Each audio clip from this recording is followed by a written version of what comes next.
যাদের ডায়াবেটিস কন্ট্রোলে রয়েছে কিন্তু তারপরে দেখা যায় 10 বছর 12 বছর পরে কোনো না কোনো কারণে কিন্তু তারা কিন্তু সিকিটিতে আক্রান্ত হচ্ছে, কিন্তু তার সুগার কিন্তু কন্ট্রোলে। এর পেছনে আসলে মূল কারণটা কি বা কেন হয়ে থাকে আসলে?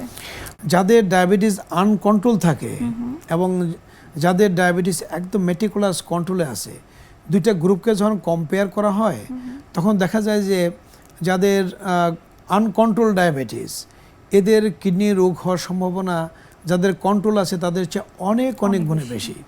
তারপরে আমরা যারা ধরেন যাদের ডায়াবেটিস নাই, তাদের কি কিডনি রোগ হয় না? তাদেরও তো হচ্ছে। তো সেই জন্য যাদের ডায়াবেটিস আছে তাদেরও ডায়াবেটিস ছাড়া অন্য কারণেও কিডনি রোগ হতে পারে। কারণ আমরা দেখি অনেকেরই ডায়াবেটিস রোগী আছে এবং তারা দেখা যায় শরীর ফুলে আসছে, অর্থাৎ তাদের প্রস্রাবের সাথে প্রচুর পরিমাণে প্রোটিন যায়। তো আমরা জানি যে ডায়াবেটিস থেকে যখন কিডনির ছাঁকনি ড্যামেজ হয় তখন প্রস্রাবের সাথে অনেক প্রোটিন যায়, এবং প্রোটিন যখন যায় তখন আস্তে আস্তে শরীরটাও ফুলে যায়। তো আমরা তখন খুঁজি যে তাহলে এই যে প্রোটিন যায় এটা কি ডায়াবেটিসের কারণে? আবার এটাও জানি আমরা যে ডায়াবেটিস ছাড়া যারা অন্য মানুষ যারা আছে যাদের ডায়াবেটিস নাই, এদেরও কিন্তু অনেক সময় প্রচুর পরিমাণে প্রোটিন যায় প্রস্রাবে।